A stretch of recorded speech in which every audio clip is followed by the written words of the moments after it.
अच्छा, तो अपन बात कर रहे थे कि भाई देख n=1, ये हाइड्रोजन एटम की बात कर रहे हैं अपन। ठीक है, तो अपन को इसके n के वैल्यूज तो पता होते हैं भाई, जैसे ये हो गया -13.6, n=1, n=2, n=3, n=4, n=5, n=6 और ये n। ठीक है ना। तो हाइड्रोजन में 13.6 एनर्जी ऑफ द शेल है, -3.4 माइनस राइट ना, 1.51 माइनस 0.85 माइनस 0.54 माइनस 0.377, ये इलेक्ट्रॉन वोल्ट अपन पता है। अगर अपन हीलियम की बात करें 1 2 3 4 5 6 7 लाइक दैट ना, 1 2 3 4 5 6 एंड। तो हीलियम एटम में व्हाट विल हैपन ना, हीलियम आयन होगा, it should be one electron species है। तो हीलियम वाले में अपन क्या करेंगे कि भाई यहाँ पर -54.4 था, तो मैं इसको ऐसे भी लिख सकता हूँ, -13.6 into 4 square, -3.4 into 2 square, -3 that is 1.51 into 2 square. तो अपन ये वैल्यूज जो आएंगे ये 50 जैसे आएगा ये, तो -54.4 आ गया, -13.6 आ गया, माइनस इसमें अपन लिखेंगे तो 4 से 6.04 आ गया, तो इसमें भी -0.85 इंटू 2 स्क्वायर लग गया। तो अपन ऐसे लिख सकते हैं।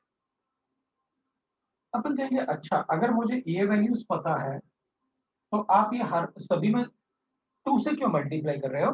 क्योंकि अगर इसमें energy of the hydrogen atom अपन ने लास्ट टाइम लिखा था कि हाइड्रोजन एटम के शेल का एनर्जी अगर अपन को पता है n शेल, तो अपन कहते हैं किसी भी दूसरे एटम के लिए अपन को 13.6 इंटू जेड स्क्वायर करना होता है, where Z is the atomic number of that.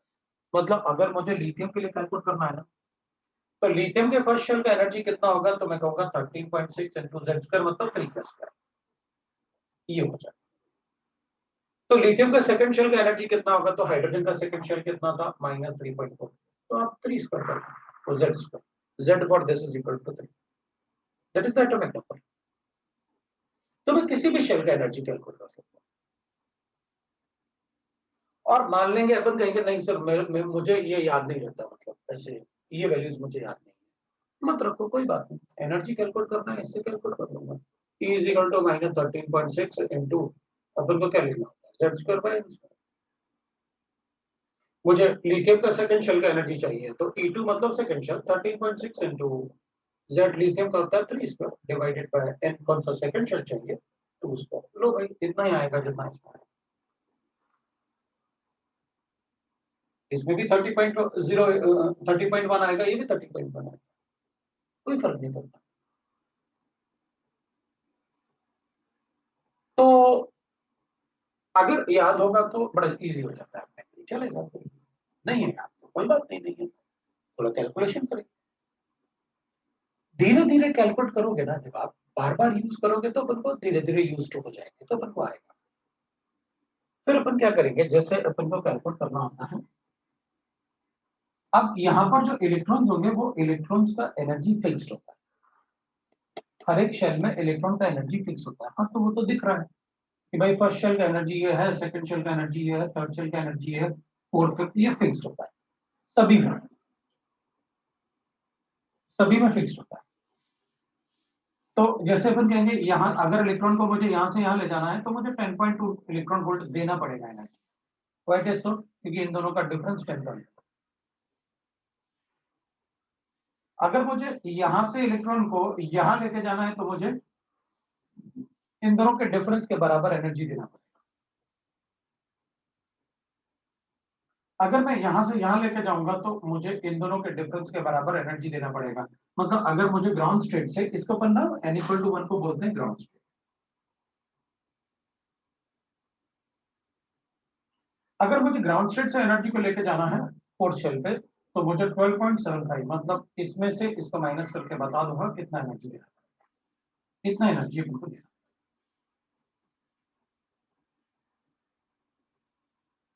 ठीक है, अगर मुझे मान लो जैसे अपन कहेंगे कि मेरे पास एक एटम है, अब ये अपन को पता चल गया अगर 4 to 5 किसमें, अगर 4 to 5 शेल में जाएंगे तो उधर तो मतलब कम हो रहा है ना, हाँ, तो तो होगा मैं ना, क्या क्यों नहीं होगा? होगा? बिल्कुल ना, जितना ज़्यादा न्यूक्लियस से दूर रहोगे, इलेक्ट्रॉन को बाहर ले जाना उतना ज़्यादा आसान होगा। क्योंकि न्यूक्लियस में प्रोटॉन था और प्रोटॉन के जितना पास होगा इलेक्ट्रॉन, उतना मुश्किल होगा, क्योंकि पॉजिटिव चार्ज के जितना ज़्यादा पास होगा ना इलेक्ट्रॉन, उतना ज़्यादा इनमें अट्रैक्शन होगा। आपको उतना ज़्यादा एनर्जी चाहिए इसको दूर ले जाने के यस। लिए। अगर यही प्रोटॉन अगर इलेक्ट्रॉन बहुत दूर है, तो फिर वो इन दोनों में अट्रैक्शन भी तो कम होगा, तो इसको निकालना भी ईज़ी होता है। या इसको कहीं भी ले जाना भी ईज़ी हो जाएगा, क्योंकि बहुत दूर है वो प्रोटॉन, इसलिए वो एनर्जी कम होती है। अब अपन क्या कहेंगे, चलो ठीक है, मुझे ये दिख रहा है इसमें कि भाई मतलब ये ठीक है ना, अगर इलेक्ट्रॉन को कहीं भी लेके जाना है तो we are able to do that. अगर अपन कहेंगे ठीक है, मेरे पास हाइड्रोजन है, उसमें एक प्रोटॉन होता है और एक इलेक्ट्रॉन होता है, और ये इलेक्ट्रॉन जो है, जो हाइड्रोजन के प्रोटॉन से अट्रैक्टेड है, अपन को पता है फर्स्ट शेल का एनर्जी -13।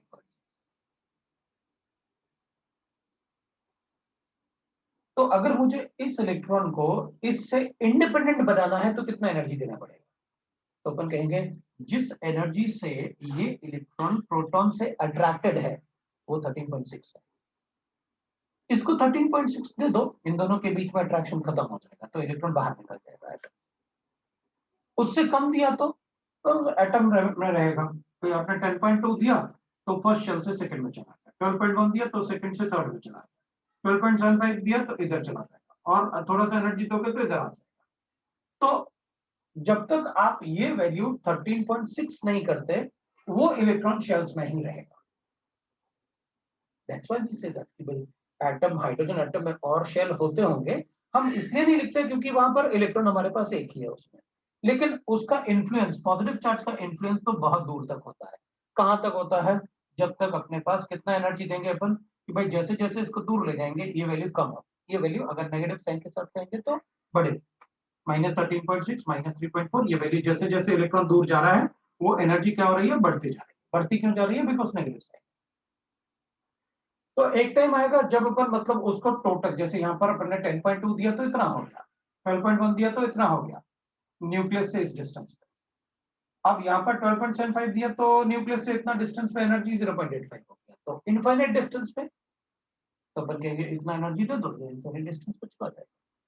तो जितना एनर्जी से ये इलेक्ट्रॉन न्यूक्लियस में अट्रैक्टेड है, अगर उतना ही एनर्जी दे दें तो electron will become independent of the nucleus, and when this electron becomes independent of the nucleus of the atom, तो अपन कहेंगे, अपन इसको H की जगह क्या लिख लेंगे? H positive. मतलब अगर कोई अपन से ये पूछेगा कि बताओ अगर हाइड्रोजन को हाइड्रोजन प्लस आयन में कन्वर्ट करना है, उसको अपन आयनाइजेशन बोलते हैं, जो 10th क्लास 9th क्लास में छोटे छोटे डेफिनेशन पढ़े। तो बताओ अगर हाइड्रोजन को हाइड्रोजन आयन में कन्वर्ट करना है तो कितना एनर्जी देना पड़ेगा? तो अपन कहेंगे इस इलेक्ट्रॉन को इस हाइड्रोजन एटम से बाहर निकालो, it should become independent of the nucleus, तो वो आयनाइजेशन एनर्जी। इसका मतलब 13.6 इज द आयनाइजेशन एनर्जी। बिल्कुल, अपन कहेंगे इसको इसमें कन्वर्ट करने के लिए मुझे 13.6 इलेक्ट्रॉन वोल्ट चाहिए। तो अपन कहेंगे अच्छा ठीक है, अच्छा एक बात बताओ सर, अगर मैं इसको 15 इलेक्ट्रॉन वोल्ट दे दूं तो? मेरी मर्जी। हाँ तो ठीक है ना, 15 इलेक्ट्रॉन वोल्ट दे दो, 13.6 will be used by the electron to become independent of the nucleus. बाकी बचा हुआ 1.4 it will have that energy and it will have speed to eject from this. मतलब जब अपन इतना एनर्जी देंगे ना, अगर इतना एनर्जी देंगे जितना इससे ये अट्रैक्टेड है, तो अपन कहेंगे वो बाहर निकलेगा, बट धीरे धीरे, नेग्लिजिबल काइनेटिक एनर्जी। लेकिन अगर आप ज्यादा एनर्जी दोगे तो बाकी को मैं काइनेटिक एनर्जी बताऊंगा। आपने इसको 15 से हिट किया एनर्जी से, तो it is like a photo electric effect, कि मैंने हिट किया इसको 15 इलेक्ट्रॉन वोल्ट से, और इस इलेक्ट्रॉन को बाहर निकालने के लिए मुझे 13.6 चाहिए था, तो बाकी किस में यूज हो जाएगा? Kinetic energy. तो सेम थिंग, वहां पर मेटल शीट की बात करते हैं, यहाँ पैटर्न की बात करते हैं। अच्छा, तो फिर मैं ये बोल सकता हूँ अगर किसी ग्राउंड स्टेट में फर्स्ट शेल में इलेक्ट्रॉन है तो 13.6 दोगे तो वो आयनाइज हो जाएगा। और मान लेते हैं अपन से ये कहा गया कि सेकंड शेल में इलेक्ट्रॉन है, तो बताओ कितनी एनर्जी देंगे कि हाइड्रोजन आयनाइज हो जाएगा? तो अपन कहेंगे सेकंड शेल में कितनी एनर्जी से अट्रैक्टेड है इलेक्ट्रॉन न्यूक्लियस में? -3। कितना एनर्जी दे तो आयनाइज हो जाएगा। भाई सेकंड शेल में जो इलेक्ट्रॉन होगा वो न्यूक्लियस से कितने एनर्जी से अट्रैक्टेड है, इससे। थर्ड शेल में जो इलेक्ट्रॉन होगा वो न्यूक्लियस से कितना अट्रैक्टेड है, -1.5 से। मतलब अगर कोई इलेक्ट्रॉन थर्ड शेल में प्रेजेंट है हाइड्रोजन एटम के, तो हमें सिर्फ 1.15 एनर्जी 1.51 एनर्जी देना है टू गेट आयोडाइज को बाहर निकलता है। That is called ionisation energy. तो किसी भी एटम में जो उसका ग्राउंड स्टेट का एनर्जी होता है वो या किसी भी शेल में, इनमें से किसी भी शेल में आप इलेक्ट्रॉन रखो, तो जो उस शेल का एनर्जी होगा वही उस इलेक्ट्रॉन का आयनाइजेशन एनर्जी होगा, क्योंकि वो शेल का एनर्जी उस इलेक्ट्रॉन का न्यूक्लियस से अट्रैक्शन सिग्निफाई करता है, उतना ही एनर्जी से वो बाहर निकल सकता है। ठीक है, अब ठीक है, एक अपन को ये पता चल गया कि भाई आयनाइजेशन एनर्जी क्या होता है। मैं उसे जस्ट वो एक सेंटेंस में लिख देता हूं, ionisation energy.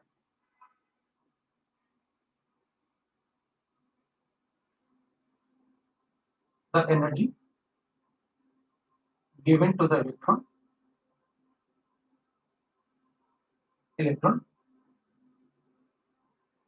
present in the shell,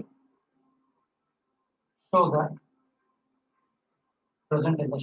that it becomes independent of nucleus, so that it becomes independent of nucleus, ये आपको पता है। ठीक है, इंडिपेंडेंट ऑफ द न्यूक्लियस। तो अपन बता देंगे इसको कि how that what is ionisation energy, जितनी एनर्जी अपन को देनी पड़ेगी so that the electron will become independent of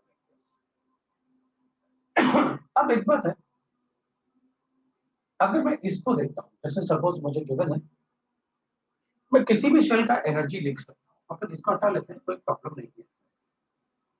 मैं इस शेल का एनर्जी मुझे लिखना है तो मुझे पता है दैट विल बी, उसको अपन E1 ले लेते हैं। E1 इज इक्वल टू हो जाएगा 13.6, शेल का एनर्जी है तो माइनस लगाना पड़ेगा, into z square by n को 1 square. E2 will be equal to -13.6 into z, तो कॉमन रहेगा क्योंकि वो तो एक ही एटम की बात कर रहे हैं आप, लेकिन ये n2 स्क्वायर हो जाएगा, ये E3 हो जाएगा, that will be equal to that is -13.6 into z square by n3। इस टाइप से अपन ले सकते हैं। ऐसे E4 लिख लेंगे, E5 लिख लेंगे, E6 लिख लेंगे, जो मर्जी चाहे तो लिख सकते हैं। अगर मान लो मुझे कैलकुलेट करना है कि जब कोई इलेक्ट्रॉन किसी एटम में एक शेल से दूसरे शेल में जाएगा तो कितना एनर्जी यूज करेगा। हाइड्रोजन होगा तो अपन को पता है। अच्छा, आप 12.1 की बात कर रहे हो, किसी दूसरे एटम की बात कर रहे थे, क्योंकि अगर यहां से यहां जाएगा तो बताओ कितना एनर्जी यूज करेगा। तो अपन कहेंगे कि उसमें क्या है, ये वैल्यू ज्यादा होगी क्योंकि नेगेटिव साइन है ना दोनों में, तो ये वैल्यू से, तो अपन क्या करेंगे, इसमें से इसको माइनस कर देंगे। तो अपन अगर इलेक्ट्रॉन ग्राउंड स्टेट मतलब फर्स्ट शेल से थर्ड शेल में जा रहा है तो अपन ऐसे E3 minus E1 is equal to, अब 13.6 तो कॉमन हो जाएगा, तो 13.6 इंटू एक ही एटम रखेगा तो z भी कॉमन आ जाएगा, सो z स्क्वायर इंटू 1 अपन, अब नेगेटिव साइन को अपन को पॉजिटिव साइन बनाना है। भाई मैं इसको ऐसे लिख देता हूं, पहले एक बार लिख लेता हूं पूरा ताकि आपको कोई डाउट ना हो। E3 माइनस E1 मतलब 13.6 into z square by n3 square. इसको मैं हायर शेल भी लिख सकता हूँ, माइनस लिखूंगा मैं, that will be equal to -13.6 into z square upon n1 square. ऐसे लिखा, अपन क्या करेंगे, माइनस इंटू माइनस प्लस हो जाएगा, ये प्लस हो जाएगा और ये माइनस रहेगा। तो अपन क्या करते हैं, इसको पहले लिख लेते हैं क्योंकि ये प्लस है, तो 13.6 को कॉमन ले लेते हैं, ये तो प्लस हो जाएगा। z स्क्वायर भी कॉमन ले लेते हैं, तो मैंने z स्क्वायर लिख दिया। अब क्या बचा अपने पास, ये प्लस में था तो n1 square minus 1 upon n। ये क्या था, यूनिट क्या है इनके, इलेक्ट्रॉन वोल्ट। तो मैंने लिख दिया कि अगर मुझे दो शेल के बीच में एनर्जी कैलकुलेट करना है तो मैं इससे कैलकुलेट कर लूंगा, आप z बता दो, n1 और n2 बता दो, ये दो शेल के बीच का एनर्जी, तो मैं कैलकुलेट करके बता। तो अपन कहेंगे अलग अलग इंडिविजुअल निकाल के ही बता सकता हूँ, उसमें क्या है, इन दोनों के बीच में कितना एनर्जी डिफरेंस है इंडिविजुअल निकाल के माइनस कर दूंगा। हाँ, तो यहाँ भी तो यही किया आपने, इंडिविजुअल से माइनस किया, तो एक छोटा सा फॉर्मूला बन गया बस। अब समटाइम्स ये मेरा बताने का रीजन ये है, अपन सबको पता है कि किसी भी शेल का एनर्जी कैसे कैलकुलेट करता है, मैं इसको बता रहा हूँ। मान लेते हैं मुझे ऐसे गिवन है, मुझसे कहा गया कि मेरे पास एक हाइपोथेटिकल एटम,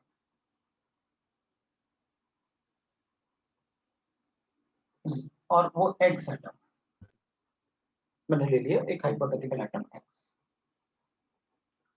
इस एटम में जब मैं इलेक्ट्रॉन को सेकंड शेल से फोर्थ शेल पे लेके जाता हूं, सपोज कर लेते हैं कि 20 इलेक्ट्रॉन वोल्ट एनर्जी यूज होता है। अब हाइपोथेटिकल है तो कोई भी वैल्यू ले सकता हूं, उसमें कोई जरूरी नहीं कि क्या वैल्यू आने वाला है, जेड एक्स का क्या वैल्यू आएगा वो कुछ भी, ठीक है। तो इन हाइपोथेटिकल एटम अपन ने एक हाइपोथेटिकल एटम एक्स ले लिया, और मैंने आपसे कहा कि भाई इस एटम में सेकंड शेल से अगर फोर्थ शेल पे इलेक्ट्रॉन को लेके जाना है तो इतना इलेक्ट्रॉन वोल्ट एनर्जी लिबरेट होगा, रिक्वायर्ड होगा। बताओ इसका वेवलेंथ कितना होगा, तो अपन कहेंगे वेवलेंथ तो मुझे पता है, ये कोई क्वेश्चन पूछने वाला क्वेश्चन है। 12400 divided by lambda, angstrom unit में आएगा, इसको 20 लिखता हूँ, लैम्डा बता दूंगा, हो गया। हाइपोथेटिकल मतलब एक हमने अज्यूम किया, that is called hypothetical. Assumption वो होता है हाइपोथेटिकल, अजम्पशन करना, राइट ना, किसी चीज को अज्यूम करना, that is called hypothetical. Hypothetical का मतलब ऐसे नहीं कि कोई मतलब जैसे अपन कहेंगे यूरेनियम मॉलिक्यूल एटम है, तो हाइपोथेटिकल को यूरेनियम थोड़ी, हाइपोथेटिकल मतलब तो मेरी एक अज्यूम कर लेते हैं कि एक एटम है, तो उसका एग्जिस्टेंस हो या ना हो उससे कोई फर्क नहीं पड़ेगा, क्योंकि आपने कहा हाइपोथेटिकल है, ठीक है। तो अपन कहेंगे एनर्जी यहाँ 20 लिखता हूँ और वेवलेंथ बता देता हूँ, हो गया मेरे काम, एंगस्ट्रॉम यूनिट में वेवलेंथ आ गया, ठीक है। मैंने आपको ये पूछने के लिए नहीं पूछा, मतलब मैंने तो सिर्फ ये बताया कि अगर एनर्जी गिवन है तो मैं वेवलेंथ बता सकता हूँ, उनको पता है वेवलेंथ तो एनर्जी कैसे होगा। अपन से पूछा इसमें इन हाइपोथेटिकल एटम, मैं इसको हटा लेता हूँ थोड़ा सा है, फिर अपन देखते हैं या इसको हटा देते हैं। क्वेश्चन है मेरा, in hypothetical atom X, the energy required to excite electron from second to fourth shell is 20 electron. Calculate ionization energy of X. मुझे कैलकुलेट करना आयनाइजेशन एनर्जी ऑफ एक्स, मतलब आपने मुझसे कहा इस शेल का एनर्जी बताओ, बता दें। अगर मुझे इन दोनों का एनर्जी पता होता हाइड्रोजन, तो मुझे इन दोनों का एनर्जी पता है, अब अपन क्या करेंगे, इन दोनों का एनर्जी पता होने का मतलब है कि मुझे E2 माइनस E1 गिवन है। अब मैं इसको हटा लेता हूं क्योंकि ये डिफरेंस इन एनर्जी तो कुछ भी हो सकता है, ये जो इक्वेशन अपन को गिवन है ना ऐसे, delta E is the difference in energy for the shells 13.6 into z square 1 upon n l square, मतलब लोअर शेल अपन नॉन अपन हायर शेल, ये इलेक्ट्रॉन वोल्ट अपन को पता है। अपन क्या करेंगे, अपन कहेंगे देखो भाई डेल्टा ई मुझे क्या पता है, ये E1 हो गया, E2 हो गया, E3 हो गया, E4 हो गया, तो मैं यहाँ पर E4 माइनस E2 लिखने वाला हूँ, और वो मुझे कितना गिवन है, ये 13.6 है। जेड स्क्वायर मुझे नहीं पता, हाइपोथेटिकल एटम था तो आपको कैलकुलेट करना पड़ेगा, लेकिन मुझे शेल का नंबर पता है 1/2 स्क्वायर माइनस 1/4 स्क्वायर, ये मुझे पता है। अब ये भी इलेक्ट्रॉन वोल्ट है और ये भी इलेक्ट्रॉन वोल्ट है, तो ये तो कैंसिल हो गया इलेक्ट्रॉन वोल्ट। इसको मैं थोड़ा सॉल्व करूंगा तो मेरे पास जेड आ जाएगा, सो 20/13.6 will be equal to z square into 4 4 just 16 minus 4 divided by 4 into 16. ये मेरे ख्याल से किसी को डाउट नहीं होगा. So 20 by 13.6 into z is equal to z square. तो ये मेरे पास आया 4 into 16 64 और ये आ जाएगा अपने पास 12 by 64 है. तो 12 by 64 का मतलब हो गया अपने पास, ठीक है, अपन z square कैलकुलेट करते हैं. So z square will be equal to 20 into 64 divided by 13.6 into 12. Yeah. अब z को आप चाहें तो थोड़ा सॉल्व भी कर सकते हैं कि भाई ठीक है मेरी मर्जी, मैं कहूंगा 3 4 जा 12 और यहाँ पर मैं लिखूंगा 4 3 जा 12 और 4 5 चाहिए, राइट, ऐसे कर लेता हूँ. तो ठीक है, अपन इसको ऐसे करके और सॉल्व कर देते हैं. सो मेरे पास z आया 5 into 64 डिवाइडेड बाय 13.6 into 3. मुझे कैलकुलेट करना जरूरी नहीं है कि भाई कैलकुलेशन में टाइम, क्योंकि आपने मुझसे E1 पूछा है, वो आयनाइजेशन एनर्जी, मुझे फर्स्ट शेल का एनर्जी कैलकुलेट करके बताना है. तो फर्स्ट शेल का, किसी भी शेल का एनर्जी कैसे कैलकुलेट करते हैं? E इज इक्वल टू होता है 13.6 शेल का एनर्जी, किसी भी शेल का energy minus 13.6 into z square upon x. देखो अगर फर्स्ट शेल का एनर्जी कैलकुलेट करना है तो ये तो 1 हो जाएगा और z स्क्वायर आपने कैलकुलेट कर लिया. मैंने इसलिए कैलकुलेशन नहीं किया कि छोड़ देता है, क्योंकि मुझे अपने क्वेश्चन में जो सॉल्व करना है उसमें z स्क्वायर ही चाहिए. तो फर्स्ट शेल का एनर्जी कितना आ गया अपने पास? माइनस 13.6. z स्क्वायर कितना है अपने पास? 5 into 64 डिवाइड बाय 13.6 into 3. इसका स्क्वायर चाहिए. नहीं, ये तो z स्क्वायर ही है, क्योंकि ये तो स्क्वायर ऑलरेडी है, तो स्क्वायर क्यों कर रहा? मल्टीप्लाई बाय ये तो 1 था, 1 स्क्वायर. लो भाई, ये कैंसिल हो गया, मेरा काम और इजी हो गया. और फर्स्ट शेल का एनर्जी आ गया 5 into 10 डिवाइडेड बाय 3. तो 320 divided by minus 320 divided by 3 आ गया मेरे पास. कैलकुलेट कर देते हैं. 3 1 जा 3 और 3 6 जा 18. वी गेट लाइक दिस ना, ठीक है. तो अगर हम 3 से कैलकुलेट करेंगे इसको तो 3 1 जा 3 और अपन ऐसे 3 से कैलकुलेट करेंगे तो will write that 106 point minus आ जाएगा अपने पास, और 2 है तो 6 ये अपने पास. So this is the energy required to eject the electron from the ground state to the infinity. मतलब इसके न्यूक्लियस से, इस एटम के न्यूक्लियस से अगर अपन को इलेक्ट्रॉन को इंडिपेंडेंट करना है तो दैट इज आयनाइजेशन. तो जैसे अपन ने कहा था हाइड्रोजन के अगर ग्राउंड स्टेट में इलेक्ट्रॉन है तो 13.6 चाहिए अपन को, तो इसके ग्राउंड स्टेट का एनर्जी अपन ने कैलकुलेट करके बता दिया कि इसका आयनाइजेशन एनर्जी कितना होगा. तो अपन कहेंगे सर अगर यहाँ z कैलकुलेट करता तो वो फ्रैक्शन आता, क्योंकि वो फ्रैक्शन आ रहा है अपन को दिख रहा है.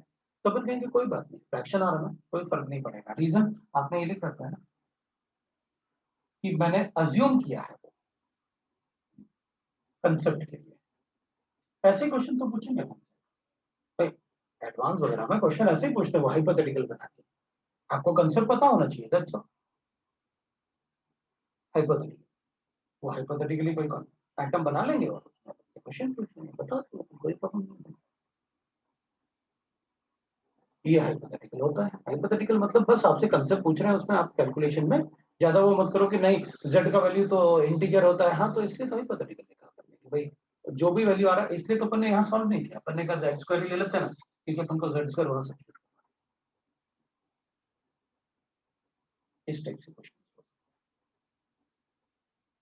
ठीक है, तो अपन एनर्जी से रिलेटेड कुछ और क्वेश्चंस कर लेंगे.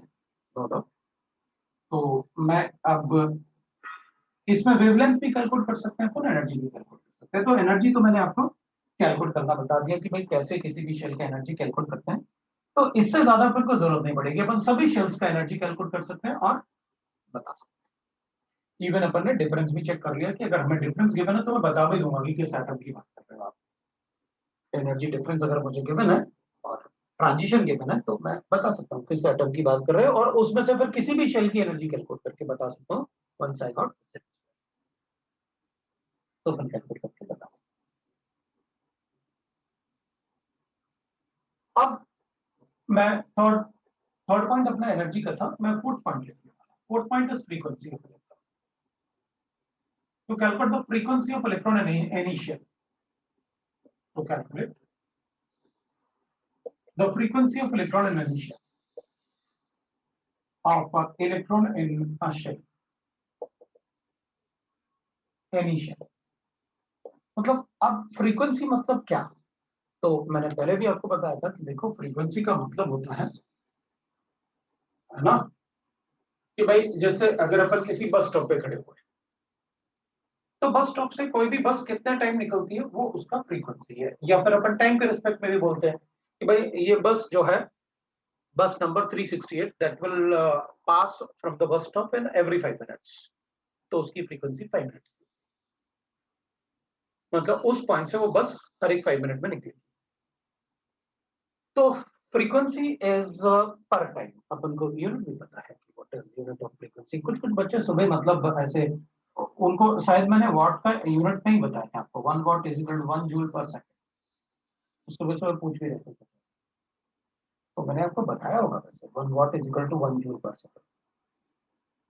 तो अगर मुझे 100 वाट गिवन है तो आप अज्यूम करो ना कि जैसे अपन घर में बल्ब लगाते हैं ना, तो 100 वाट का बल्ब है मेरे पास, तो मतलब वो बल्ब 100 जूल्स एनर्जी पर सेकंड देगा अपन को। और फिर उसमें गिवन था शायद आई थिंक 50% एफिशिएंसी का। 50% एफिशिएंसी का मतलब है कि जो बल्ब अपन लगाएंगे ना, उसमें है तो उसमें 100 वाट लाइट आएगा, लेकिन उसकी एफिशिएंसी मतलब फोटॉन्स हमको जो देगा रूम में वो सिर्फ 50% ही देगा इसका। तो उसमें फिर 50% तो एक्स्ट्रा लाइट जो होगी वो खुद कंज्यूम कर जाएगा, जो हमको एमिशन के फॉर्म में नहीं मिलेगा। तभी तो पहले आपने देखा होगा ना, वो थोड़ा येलोइश बल्ब टाइप बल्ब जो होता था ना, राउंड शेप वाला, वो येलो जो दिखता था उसमें अपन को लाइट, अपन ने रिप्लेस किया व्हाइट लाइट जो एलईडी बल्ब, क्योंकि एलईडी बल्ब में percentage efficiency of the bulb is more than 80%। जबकि वो जो पहले पुराने अपन बल्ब लगाते थे ना, वो गोल वाले बल्ब जो येलो लाइट देते थे सबको, उनकी एफिशिएंसी बहुत कम होती है, 50% से भी कम होती है। तो वो लाइट ज्यादा कंज्यूम करते हैं और एफिशिएंसी मतलब रोशनी कम देते हैं। तो उनको सब रिप्लेस करके गवर्नमेंट ने भी एलईडी बल्ब को काफी कम रेट्स पे देना शुरू किया कि भाई एटलीस्ट इधर इलेक्ट्रिसिटी भी तो कंज्यूम कम होगा, तो वो भी तो सेविंग हुआ ना, पावर सेविंग। तो दैट इज व्हाट, कितने वॉट का बल्ब लगाना है आपको, 5 वॉट, 10 वॉट। नाइट बल्ब लगाते हैं तो इट इज 5 वॉट का। तो लाइक दैट अभी तो मतलब जो एलईडी बल्ब है वो तो 10 वॉट में ही इतना सारा एनर्जी देते हैं, क्योंकि एफिशिएंसी बहुत ज्यादा है। तो 10 वॉट का भी बल्ब काम करेगा, जितना कि पहले वाला जो येलो लाइट देता था ना, उसको 40 वॉट लगाओ तो भी उतनी एनर्जी वो लाइट एमिशन नहीं होता। तो what means 1 joule per second, तो आराम से कैलकुलेट करो, प्रॉब्लम नहीं। फ्रीक्वेंसी मींस तो फिर अपन करेंगे, देखो भाई फ्रीक्वेंसी तो डिपेंड करेगा टाइम, और टाइम डिपेंड करता है किस पे, स्पीड पे और डिस्टेंस पे। भाई अगर वो बस का सपोज राउंड बड़ा हुआ तो ऑब्वियस सी बात है, अगर राउंड बड़ा होगा तो फिर उसकी फ्रीक्वेंसी कम हो जाएगी। हाँ, स्पीड ज्यादा है तो भी बढ़ जाएगी, मतलब डिस्टेंस पे भी डिपेंड करेगी फ्रीक्वेंसी और स्पीड पे भी डिपेंड करेगी। हमको पता है वो टाइम पे डिपेंड कर रहा है अगर फ्रीक्वेंसी, तो ये डिपेंड करेगा स्पीड पे, और डिवाइड बाय अपन लिखेंगे दैट इज डिस्टेंस। तो अपन कहेंगे देखो जो भी स्पीड और डिस्टेंस की आप बात कर रहे हो, हम तो एक इलेक्ट्रॉन की बात कर रहे हैं जो कि शेल में प्रेजेंट है। कोई भी इलेक्ट्रॉन एक पर्टिकुलर पॉइंट से कितने बार पास करेगा वो उसकी फ्रीक्वेंसी, फ्रीक्वेंसी अपन जनरली कर सकते हैं। तो अपन कहेंगे अच्छा ठीक है, शेल की बात करते हैं, तो शेल की वेलोसिटी तो कैलकुलेट करना तुमको आता है।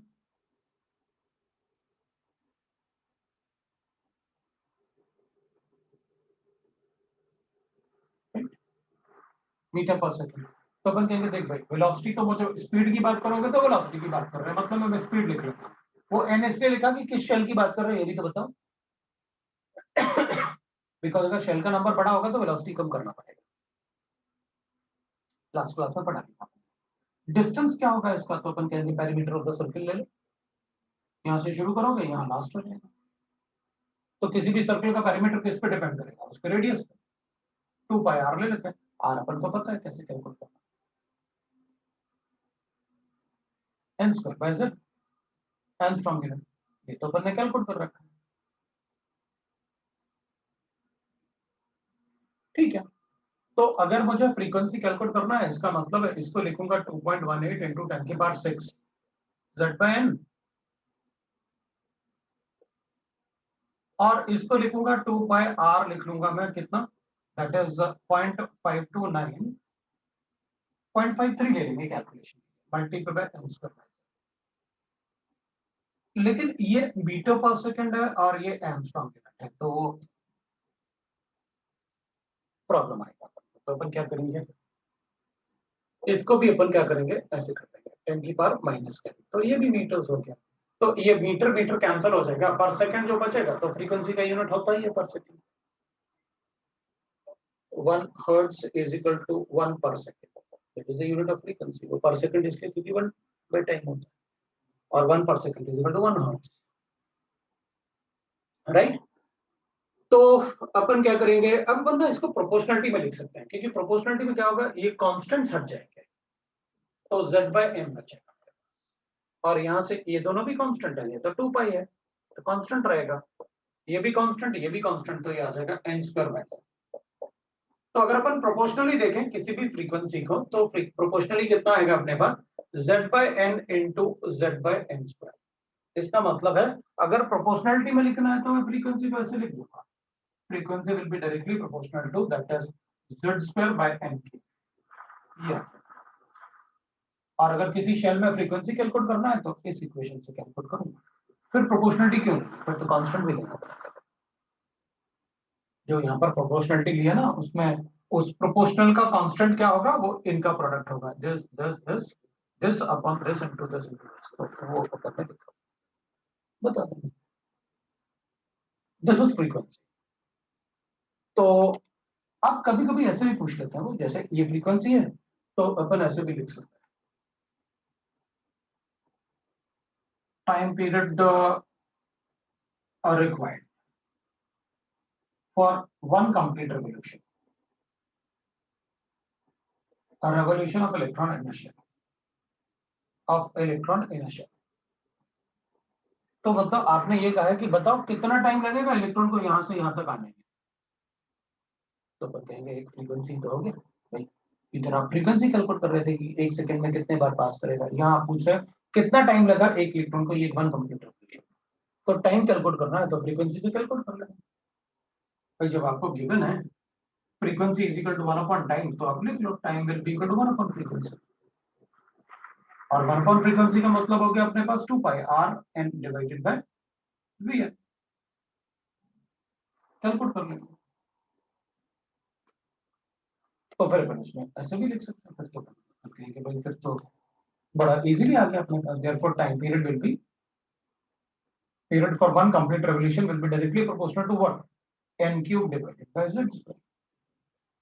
ये भी बोल सकते हैं, n ज्यादा होगा तो शेल का साइज बड़ा होगा, डिस्टेंस ज्यादा होगा तो टाइम पीरियड ज्यादा लगेगा वन कंप्लीट रेवोल्यूशन के लिए, राइट। ठीक है, तो अब अपन कैलकुलेट कर लेते हैं, एक दो पार्ट कैलकुलेट करते हैं फिर आगे बढ़ते हैं, क्योंकि एक कैलकुलेशन कर लेते हैं, एक दो कैलकुलेशन लिखो। Calculate the frequency of electron, calculate the frequency of electron, calculate the frequency of electron in the third shell of helium, calculate the frequency of electron in the third shell of helium,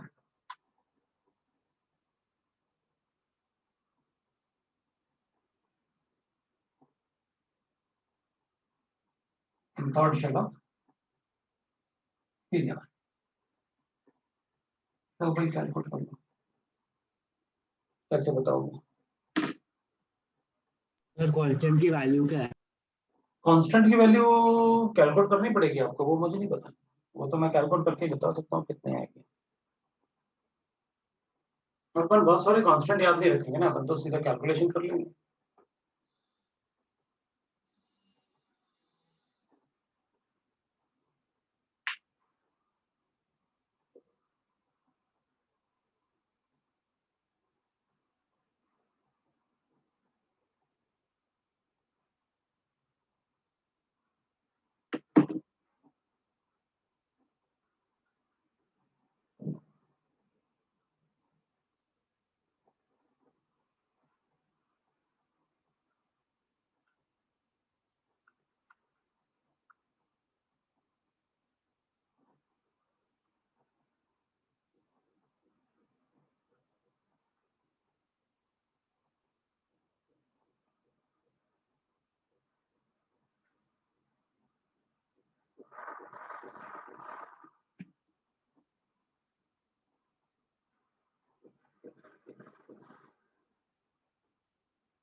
हो गया।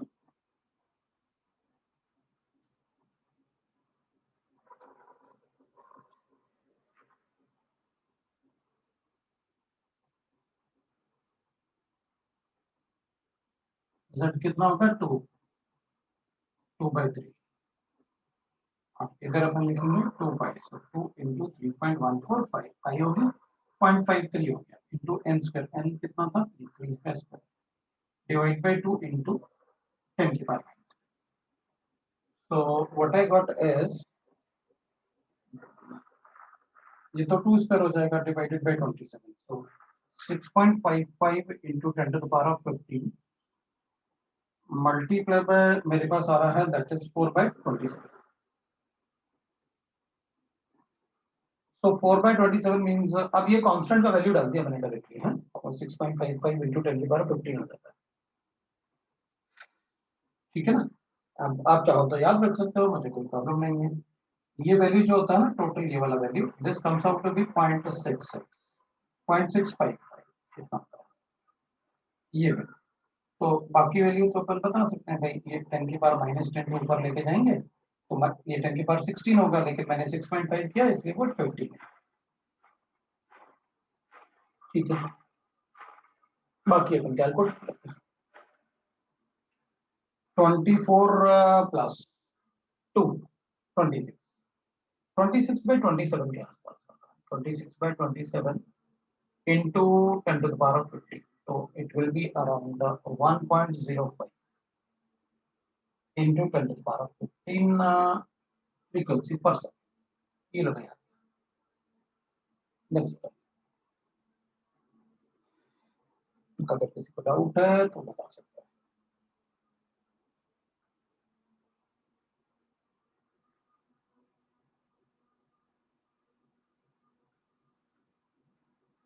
अगर किसी को doubt है तो बता सकते हैं। अच्छा, ये वैल्यू बड़ा है तो अपन को 0.98 कैसे बना, 0.97, ये क्योंकि ये बड़ा है ना, वो छोटा है, मुझे लगा 27/26 हो जाएगा, तो सही है। मेरा भी आंसर वही है ना, 0.97 मतलब 1 इंटू तो हो गया ना, nearly it is 1 into, nearly it is, देखा जाए तो ये 1 ही तो है 0.97, 10 की पावर 15 पर सेकंड, बिल्कुल सही है, कोई प्रॉब्लम नहीं, उतना ही आ रहा है अगर अपन कैलकुलेट करेंगे तो इसका सही आ रहा है। ठीक है, अब एक दूसरा क्वेश्चन करते हैं। लिखो एक दूसरा question, calculate the ratio of frequencies, the ratio of frequency, ratio of frequency of electrons, of electron in the second shell of hydrogen atom of H atom with respect to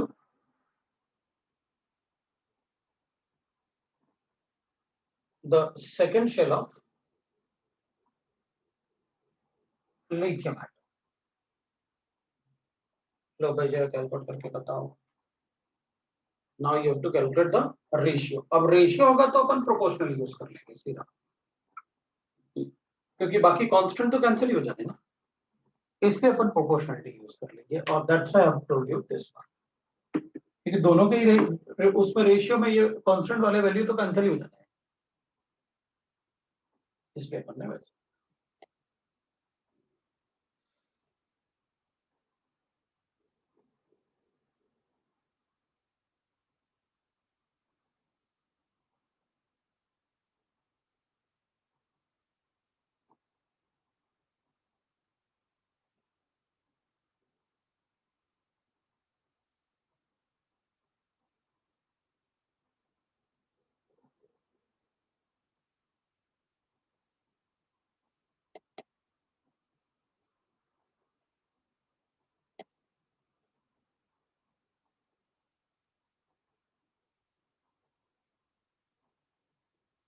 sir 1:9।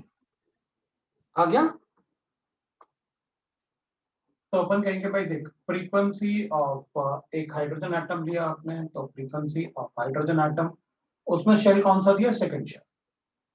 और दूसरा एक लिखेंगे अपन frequency of lithium atom, और उसमें आपने shell लिया second shell. तब तो अच्छी बात है। अब अपन लिखेंगे that will be equal to, इससे प्रोपोर्शनलिटी हो जाएगा z² बाय n क्यूब, ये तो हाइड्रोजन के लिए हो गया सेकंड शेल के लिए, और इसमें भी होगा z² बाय n क्यूब, और इसमें अपन लिखेंगे फॉर लिथियम। इस पर डाउट नहीं, ठीक है। तो हाइड्रोजन के लिए z का वैल्यू तो 1 होता है, और सेल सेकंड है तो 2 का क्यूब 8 आता है, बिल्कुल। So 2 cube cancel. और इसमें अपन कहेंगे भाई z का वैल्यू 2 लिथियम के लिए कितना होता है, 3 3 होता है, तो ये स्क्वायर डिवाइडेड बाय हो जाएगा 2 का क्यूब आ जाएगा, 2 cube. है ना। So 1/2 square. तो अपन कहेंगे ये 1/8 हो जाएगा, बस वैसे ही, मतलब 9 बाय अपन लिख लेंगे, दैट इज 8। तो 1/8 इंटू 8/9, मेरे पास 1/9 मेरा आंसर।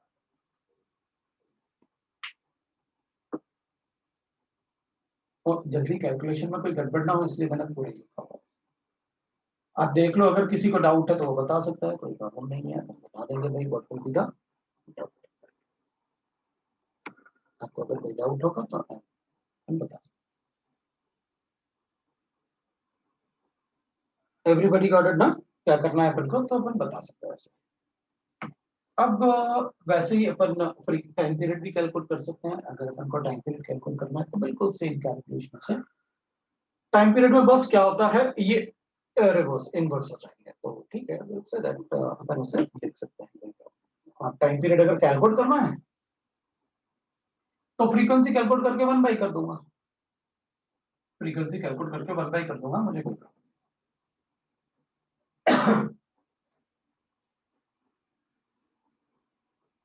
तो अपन कहेंगे ठीक है, फिर टाइम पीरियड का अगर कोई क्वेश्चन नहीं भी करते हैं तब भी चलेगा, मतलब कोई क्वेश्चन आता है तो आप लोग कर सकते हैं, कोई प्रॉब्लम। तो फ्रीक्वेंसी से रिलेटेड अपन ने क्वेश्चन किया, तो ऑटोमेटिकली अपना टाइम पीरियड से रिलेटेड भी क्वेश्चन आ जाएगा, कोई प्रॉब्लम नहीं है। अगर इससे आप फ्रीक्वेंसी कैलकुलेट कर सकते हो तो, अगर किसी को डाउट होगा तो वो पूछ सकता है कि मुझे doubt. This is about the Bohr theory of hydrogen atom. अब बोर थ्योरी में there are certain limitations of Bohr theory, limitations of Bohr, और बोलते हैं द ड्रॉबैक्स भी है, आप इसे drawbacks, what are the drawbacks and limitations. Drawback एक तो ये था कि भाई he assumed flat model of atom, मतलब उसने एटम को 2 डायमेंशनल कंसीडर किया, एक ऐसे लिखो और फिर इसके अराउंड सर्कल बना दो, वो एटम ऐसे होता है, ऐसे थोड़ी होता है एटम, एटम तो स्फेरिकल इन शेप। तो एक तो ये मेजर ड्रॉबैक था उसका, he considered for his calculations considered electron as a stationary particle, electron as a stationary particle, जबकि अपन को पता है इलेक्ट्रॉन तो घूमता रहता है, stationary particle for all his calculation, for all his calculation, जो भी कैलकुलेशन उसने किए थे ना, उसमें उसने इलेक्ट्रॉन को स्टेशनरी पार्टिकल जैसे अज्यूम किया। तो अपन कहेंगे भाई इलेक्ट्रॉन स्टेशनरी पार्टिकल थोड़ी होता है, वो तो घूमता रहता है, जबकि इसने अज्यूम किया था कि electron as a stationary particle, जो गलत, जो उसको नहीं करना चाहिए, राइट ना। तो वो तो ड्रॉबैक हो जाएगा फिर उसका, उसके थ्योरी का वो ड्रॉबैक बोलेंगे कि भाई वो तो ड्रॉबैक है उसको, ठीक है। इतने सारे कैलकुलेशन किए उसने उसने बस ये अज्यूम किया कि न्यूक्लियस है और इलेक्ट्रॉन एक नेगेटिव चार्ज है पार्टिकल, अब दोनों में अट्रैक्शन होगा, तो बस उसने ये अज्यूम किया कि इलेक्ट्रॉन रुका हुआ है, चलो सारे कैलकुलेशन कर देते हैं। तो उसने उस टाइप से कैलकुलेशन किए थे जो कि गलत, जो कि नहीं करना चाहिए। Third point, we can write that all his calculation is for one electron species, atom or ion. मतलब उसने जो भी अपन को कैलकुलेट करके दिखाया और वो सब कैलकुलेशन में अगर किसी एटम के बारे में बात कर रहा है तो उसमें एक ही इलेक्ट्रॉन होना चाहिए। मतलब अगर सोडियम है तो सोडियम में एक ही इलेक्ट्रॉन होगा, तो मतलब आप इसकी बात कर रहे हैं, उसमें 11 इलेक्ट्रॉन होता है तो आप 10 हटा दो, फिर बात करो। तो उसने इसलिए उसका मैक्सिमम जो कैलकुलेशन था वो हाइड्रोजन एटम से रिलेटेड था। एग्जांपल ले लेंगे अपन कि भाई हाइड्रोजन हो गया, हीलियम है तो उसमें एक इलेक्ट्रॉन हटाओ, लिथियम है तो 2 इलेक्ट्रॉन हटाओ, बेरिलियम है तो 3 इलेक्ट्रॉन हटाओ। तो इस टाइप से उसने जो भी कैलकुलेशंस अपन को बताए थे वो सिर्फ 1 electron.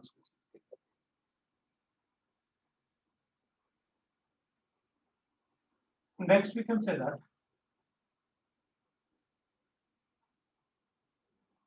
he assumed only particle character of electron, particle character of electron. But according to De Broglie, electron has particle as well as wave character. Electron have particle as well as wave character or dual character, वो तो अपन electromagnetic radiation में देखिए, have particle as well as wave character. So that is a dual behavior of electron. So dual character of electron. And this was later on explained by De Broglie. अपन पढ़ेंगे भी De Broglie equation, ये पढ़ना है और ये part explain करेंगे, discuss करेंगे in detail De Broglie equation. According to जैसे De Broglie ने बताया था वैसे अपन बता सकते हैं, और आगे जो मॉडिफिकेशन पढ़ेंगे ना, जो भी मॉडिफिकेशन पढ़ेंगे वो इसके ड्रॉबैक्स में लिख सकते हैं। जैसे अपन पढ़ेंगे ना आगे De Broglie तो ड्रॉबैक में लिखते हैं, तो at least we should write the 5 drawbacks, because school में काफी पूछते हैं right the drawback of Bohr theory, और हमको पता भी होना चाहिए ताकि हम गलती ना करें। तो अकॉर्डिंग टू हाइजेनबर्ग, सर हाँ बोलो। सर इसमें सेकंड पॉइंट में लिखा है कि उसने स्टेशनरी पार्टिकल एज्यूम किया था ना, लेकिन फ्रीक्वेंसी वाले फॉर्मूले में तो स्पीड लिया है ना v।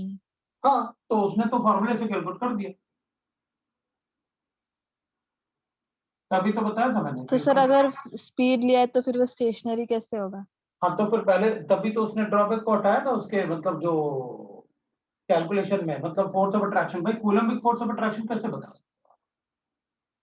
Coulombic force of attraction तो तभी बता पाओगे जब दो पार्टिकल में दोनों पार्टिकल रुके हुए हों, अदरवाइज अगर ये मूव कर रहा है तो उसकी एनर्जी तो कंटिन्यूअसली चेंज होती रहेगी, तो फोर्स कैसे बैलेंस करोगे? Okay sir. दूसरी बात अपन कहेंगे कि भाई जैसे उसने अलग अलग कैलकुलेशन किया, हर एक कैलकुलेशन में उसने अलग अलग कंसेप्ट यूज करके किया, तो जो वेलोसिटी उसने, अब ऑब्वियसली बात है अगर रेडियस कैलकुलेट किया, फोर्स कैलकुलेट किया, तो वेलोसिटी भी तो बताया। तो जब स्टेशनरी पार्टिकल था तो ऑब्वियसली बात है फिर वेलोसिटी कहां से आ गया?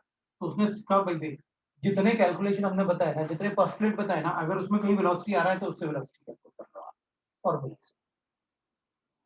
कि भाई ऐसा होता तो होगा अगर उसने किया है ना, मतलब ना। वेलोसिटी, इलेक्ट्रॉन की velocity how can you calculate? That's wrong.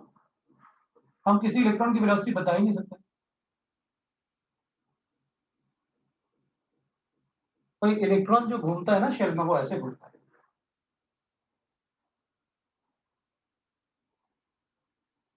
कभी रेडियस बढ़ जाता है, कभी रेडियस कम हो जाता है। हम तो एग्जैक्ट आर का वैल्यू बता रहे हैं। तो सर उसने बताया हुआ गलत है? और गलत मतलब है, लेकिन हमें तो सीखना है ना। हम ये थोड़ी बोलेंगे नहीं वो गलत है, हम पेपर में नहीं लिखेंगे जवाब नहीं देता क्योंकि वो गलत था। हाँ, तो वो गलत था, आंसर तो दो कि according to de Broglie velocity क्या कैलकुलेट करेंगे अपन, है ना। ये अपन को बताया किसने? डी ब्रोगली ने। तो बता रहे ना कि भाई वो ड्रॉबैक था उसका, इसलिए तो ड्रॉबैक बता रहे हैं। तो वो जो उसने बताया था अपन को वो गलत है। अब पहले जो थॉमसन ने बताया था अपन को, उसने तो कहा था कि इलेक्ट्रॉन न्यूक्लियस के अंदर है, मतलब इनसाइड द एटम है और प्रोटॉन बाहर है पॉजिटिव चार्ज। तो अपन ने ये थोड़ी कहा था नहीं नहीं हम थॉमसन नहीं पढ़ेंगे। नहीं भाई पढ़ेंगे, पूछेगा कोई थॉमसन के बारे में तो बताऊंगा कि भाई थॉमसन ने ये मॉडल किया, बोर ने ये मॉडल किया था, उसके ड्रॉबैक्स थे, अगर उसकी गलतियां तो लिखो ना ड्रॉबैक्स, ये उसके ड्रॉबैक्स। लेकिन अपन ये थोड़ी कहेंगे नहीं नहीं हम नहीं पढ़ेंगे, गलत। हाँ तो वो तो सही है, कोई प्रॉब्लम नहीं। अभी इसका भी मॉडिफिकेशन आएगा, उसका भी मॉडिफिकेशन आएगा। अब इसमें तो अपन को रेडियस कैलकुलेट करके पता है एग्जैक्ट, और अब तो आज भी एटम का फिक्स्ड रेडियस कैलकुलेट नहीं कर सकते किसी भी आइसोलेटेड एटम का। तुम पूछोगे अगर सोडियम एटम का, आइसोलेटेड एटम है सोडियम, एक सोडियम एटम, इसका रेडियस बताओ, हम आज भी कैलकुलेट नहीं कर सकते कि क्या रेडियस है सोडियम। आज भी सोचो कितना टेक्नोलॉजी आने के ऐसा बाद। क्यों? क्योंकि एटम का बाउंड्री तो फिक्स करो पहले, अभी तो बताए।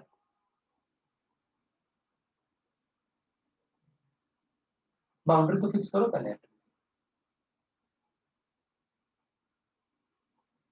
आगे अपन वो भी पढ़ेंगे, पढ़ेंगे ना, पढ़ना ही है अपन को कि क्यों, क्योंकि जो एटॉमिक रेडियस तो पढ़ाओगे ना, एटॉमिक रेडियस में तो बोलोगे ना कि atom doesn't have fixed boundaries, तो क्या करते हैं फिर, कैलकुलेट कैसे करते हैं, how will you say that, आप कैसे बताओगे कि सीएल एटम का साइज जो है वो 0.99 एंगस्ट्रॉम मिनट होता है, कैसे आपने कैसे बता दिया, ऐसे कैसे लिखा जाए, हम एटम को नहीं कर सकते, तो उसको कैलकुलेट करने के तरीके अपन को थोड़ा डिफरेंट डिफरेंट टाइप से बताए कि भाई ये कोवेलेंट रेडियस होगा, डिफरेंट डिफरेंट टाइप के रेडियस बताए, तो अपन पढ़ेंगे, कोई बात नहीं, मैं बताऊंगा, मैं भी बताऊंगा, अपन बस जो आप बता रहे हैं हम उसमें गलती नहीं करेंगे, हमारा क्वेश्चन गलत नहीं होना चाहिए इसीलिए, तो हम तो हर एक का मॉडिफिकेशन पढ़ेंगे। तो छोटे क्लासेस में यही करना होता है कि थ्योरीज के बारे में थोड़ा थोड़ा इंफॉर्मेशन, बस। According to Heisenberg it is impossible to calculate, हम लोग तो सीधे इम्पॉसिबल बोलते हैं, it is impossible to calculate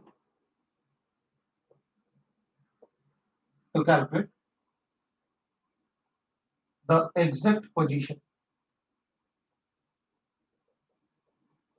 of electron like particle, position and velocity of electron like particle accurately।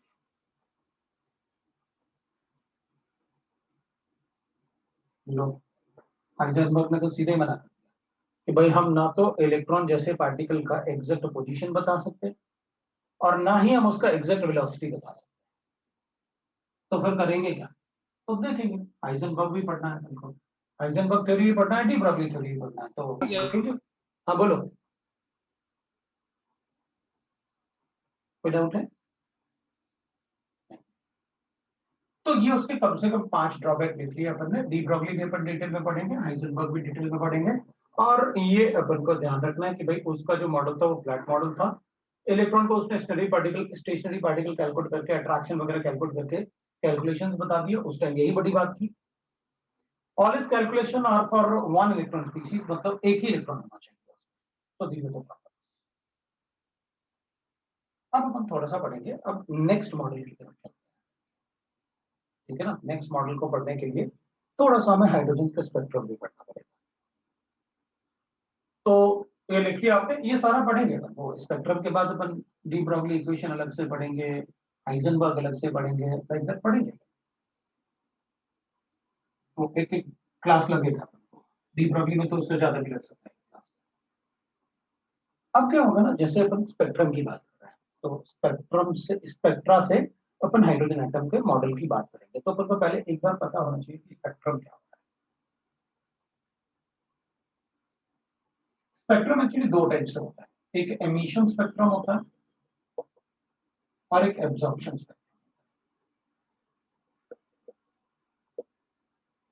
और दोनों ही 3 टाइप से होते हैं, एक होता है continuous spectrum, continuous emission spectrum, दूसरा होता है that is line emission spectrum, और थर्ड होता है that is band emission spectrum. तो emission will be continuous emission spectrum, line emission spectrum, band emission spectrum. Absorption, continuous absorption spectrum, continuous line spectrum, continuous, that is absorption band spectrum, like that. So there are two type of spectrums.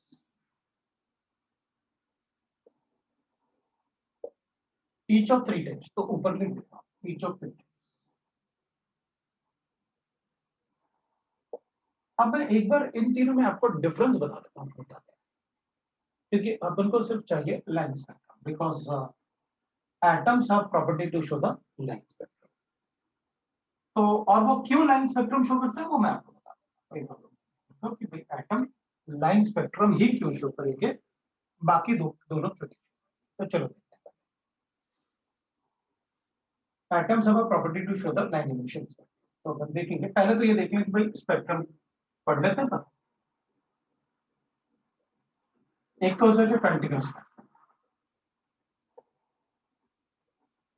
Continuous spectrum का मतलब है आप उसे example पहले लिख लेते हैं इसका, रेनबो। अपन सबने रेनबो देखा हुआ है। The spectrum in which we cannot spectrum in which we cannot calculate the starting and ending of any color, in which we cannot predict the starting and ending of color and ending of colors. अब अगर जैसे अभी तो बारिश है, तो अपन को पता है बारिश में अपन बता सकते हैं भाई कभी कभी रेनबो दिख जाएगा। तो अपन को एक बात पता है, रेनबो में अपन को पता है कि भाई देयर आर 7 कलर्स। रेनबो में अपन को पता है देयर आर 7 कलर्स। तो रेनबो में अगर 7 कलर्स है तो हम कभी लेकिन 7 कलर्स को कैलकुलेट नहीं कर सकते। अगर आप उसमें कैलकुलेट करोगे ना तो मैक्सिमम टू मैक्सिमम बहुत अच्छे से कैलकुलेट करोगे रेजोल्यूट करके तो भी 5 कलर, वरना देख के अपन 4 ही काउंट कर पाएंगे। अपन को पता है कि स्पेक्ट्रम में क्या है, ये तीनों एक ही कलर काउंट करता हूँ।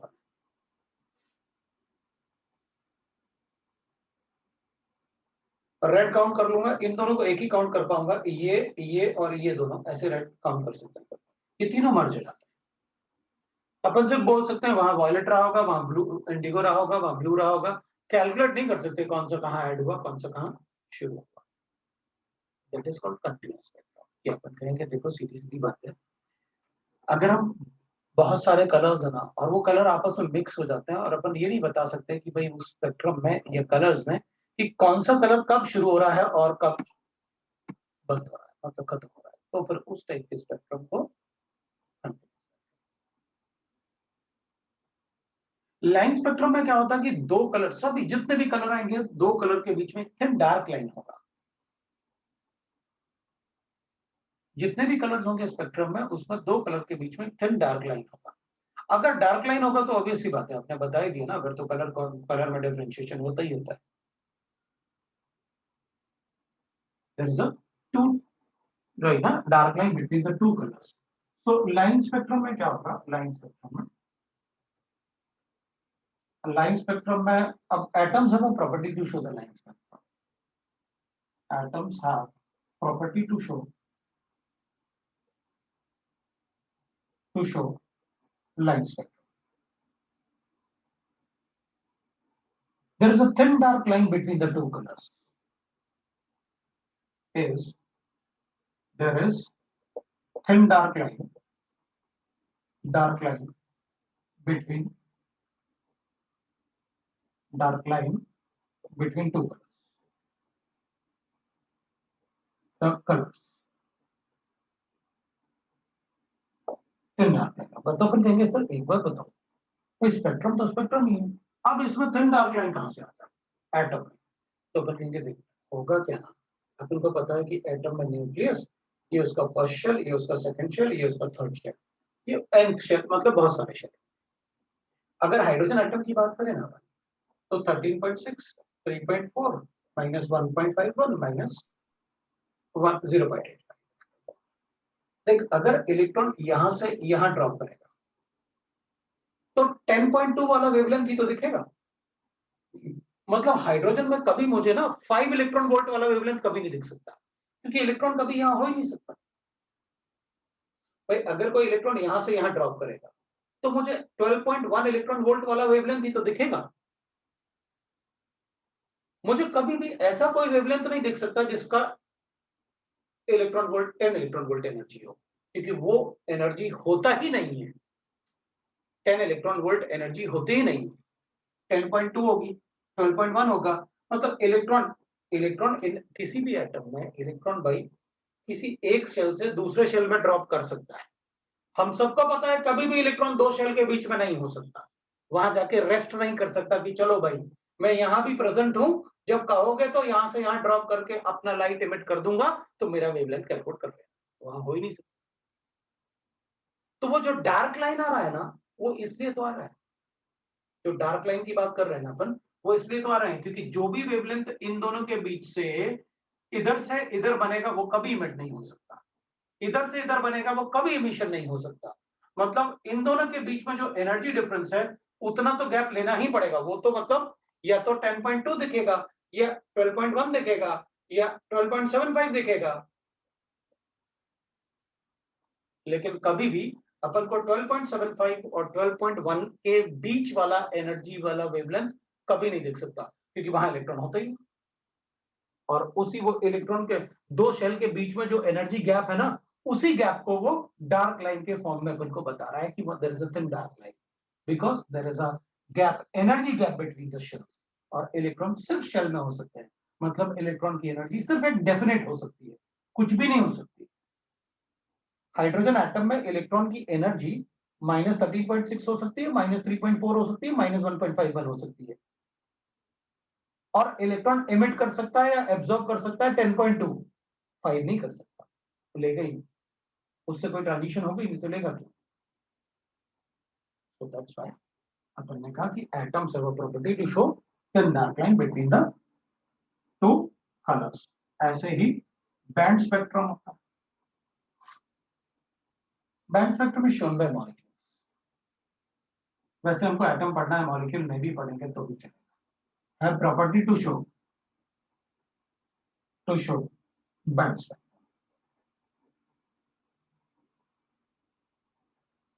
अब होगा क्या ना, जैसे अपन ने लिखा भाई ऐसे है ना, अपन ने कहा लाइट से सोर्स ऐसे पास किया, इधर आया 7 कलर आया, इधर किया यहां तक आ रहा है continuous spectrum.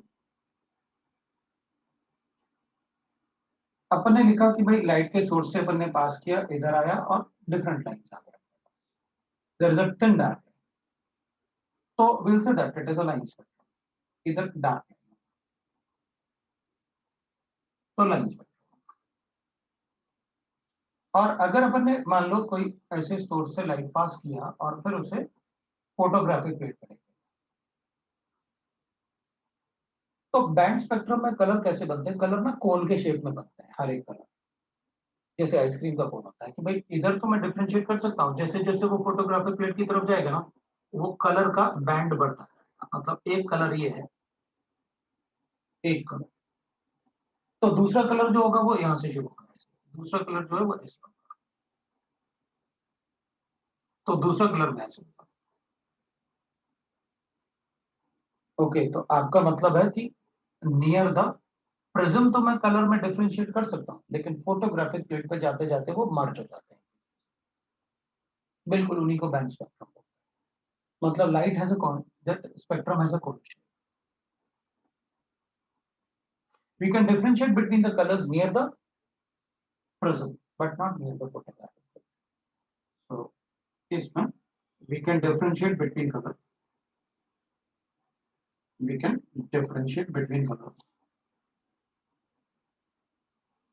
Between color near prism, but not near photographic. Photographic वो नहीं कर सकते, तो उनको कहते हैं अपन बैंड स्पेक्ट्रम, इस टाइप से कलर्स को,